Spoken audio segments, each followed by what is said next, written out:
तो ये थी खास बात कर्नाटक की हेडलाइंस। अब खबरों की तफसील। कांग्रेस ने कर्नाटक में चल रहे हिजाब तनाज़े का मामला लोकसभा में भी उठा दिया। कांग्रेस ने कहा कि बीजेपी इस मुल्क की कसरत में वहदत की रूह पर कारी ज़रब लगाने की कोशिश कर रही है।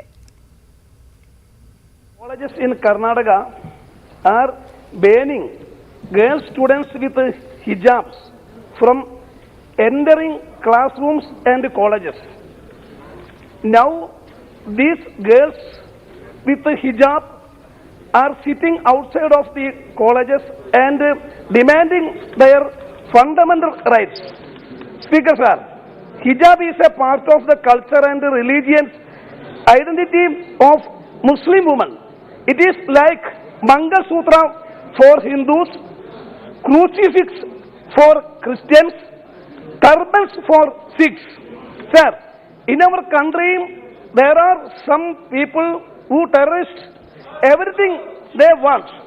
If they see a Sikh man with a turban protesting against the government, they will call him a Khalistani report. If they see a Christian nun in her holy clothes traveling in a train, they will attack here. If they see a Muslim girl in her hijab, they will stop her from education. So where are they taking our India? और कर्नाटक में हिजाब की हिमायत पे मुस्लिम खवातीन आज सड़कों पर उतर आईं। उनका इज़्दिहाम नजर आया। रियासत के हासन, मंडिया, मटकिरी शहरों में आज पुरजोर एहतजाजी मुजाहरे देखने में आए। मुस्लिम खवातीन ने आया जिले के डिप्टी कमिश्नर्स को याददाश्त पेश की। हिजाब हमारा हक है, इस नारे के साथ रियासत के मुख्तलिफ मुकामात पर इन तालिबात ने एहतजाजी मुजाहरे किए। मुस्लिम खवातीन ने अपने गम गुस्से का इजहार किया कि मुस्लिम लड़कियों को तालीम से रोकने की ये एक कोशिश है। दूसरी जानिब हिजाब का तनाज़ा उडुपी जिले के अलावा चंद दीगर शहरों में भी फैल चुका है। हिजाब की मुखालफत में आज भी कई मुकामात पर हिंदू तंजीमों ने तलबा में ज़ाफ़रानी शॉल तकसीम कर दी। कल कर्नाटक हाई कोर्ट में भी हिजाब के मामले पर समाअत होना है। एक तरफ बेटी बचाओ बेटी पढ़ाओ ये कैंपेन हमारी सरकार चला रही है और दूसरी तरफ हिंदुस्तान की हिजाबी बेटियों पर जुल्म हो रहा है। मैं हिबा आसिफ हुसैन सोहेल फ़ख्र करती हूँ हिजाबी होने पर और ये हक़ मुझसे कोई नहीं छीन सकता है। ये हक़ मुझे मेरे दीन और इस मुल्क के दस्तूर ने दिया है और मैं कॉलेज अपने हिजाब में ही जाऊंगी और इन संघियों से नहीं डरूंगी। मैं उन तमाम उडुपी की बहनों के साथ उनकी आवाज़ बनकर इसके ख़िलाफ़ लड़ूंगी और आप सबसे भी यही गुजारिश है कि आप सब भी इसके ख़िलाफ़ आवाज़ उठाएं, क्योंकि आज ये उडुपी में हो रहा है, कल ये आपके घर तक भी पहुंच सकता है। तो अब आप सब लोग भी इसके ख़िलाफ़ अपना प्रोटेस्ट रजिस्टर करें। शिमोगा में भी हिजाब के मामले में तालिबात का जबरदस्त एहतजाज देखने में आया। डिप्टी कमिश्नर के ऑफिस के बाहर इन तालिबात ने एहतजाज किया। हजारों की तादाद में यहाँ खवातीन ने अपने गम गुस्से का इजहार किया।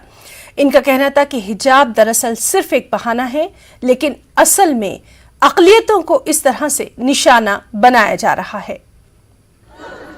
क्योंकि आज हमारे मुल्क में अक़लियतों के लिए कोई जगह नहीं है, ना ही उन्हें तहफ़्फ़ुज़ है। आज जहाँ पे बेटी बचाओ बेटी पढ़ाओ कहते हैं, वहाँ एक भी बेटी महफूज नहीं है। हर बेटी की ज़िंदगी ख़तरे में है। उन्नाव से लेके अगर आप उत्तर प्रदेश में जाके देखेंगे, रातों रात जला देते हैं। तो ये किसी के हमदर्द नहीं है, ये बस हिजाब का बहाना बना रहे हैं, क्योंकि इज़्ज़त नफ्स किसी शख्स की महफूज नहीं। यहाँ अपने ही निगहबानों से डर लगता है। और यहाँ पे अगर देखें तो मोदी जी, पीएम मोदी हमारे जो है, जो खुद को प्राइम मिनिस्टर कहते हैं, उनकी माता श्री, उनके भी सर पे दुपट्टा पल्लू होता है। अगर निकालना है तो उनका पल्लू निकालें। संसद में बैठने वाली प्रज्ञा ठाकुर से लेके योगी उत्तर प्रदेश का जो चीफ मिनिस्टर है, उसका लिबास आप देखेंगे तो वो भी केसरी लिबास है। जब पार्लियामेंट में बैठ सकता है, जब ये जाके पार्लियामेंट में बैठ सकती है, तो ये बच्चियाँ क्यों कॉलेज में, स्कूल में नहीं बैठ सकती? ये कहाँ का इंसाफ है? बेंगलुरु में आज मुख्तलिफ मुस्लिम खवातीन तंजीमों ने हिजाब पर जारी तनाज़े पर अपने अफसोस का इजहार किया। रियासत की बीजेपी हुकूमत की भी नुक्ताचीनी की। फॉरवर्ड ट्रस्ट और नेशनल विमेंस फ्रंट ने मीडिया से खिताब के दौरान कहा कि दस्तूर में दी गई आज़ादी को इस तरह से ख़त्म करने की कोशिश है। ये जो प्रेस कॉन्फ्रेंस किया गया वो जो लड़कियों को जो नॉर्थ कर्नाटक में उडुपी में और कुंदापुर में जो हो रहा है, जो कॉलेजेस में लड़कियों को जो है एजुकेशन नहीं दिया जा रहा है, उनका जो राइट है, उसके बारे में हम लोग गवर्नमेंट से जो है मुतालबा कर रहे हैं कि वो उनको वापस एजुकेशन दिया जाए, जो उनका राइट है, जो उनकी डिग्निटी है। आज हम लोग यहाँ पर जमा हुए हैं, प्रेस कॉन्फ्रेंस किया है इन सॉलिडारिटी विद द हिजाब रो।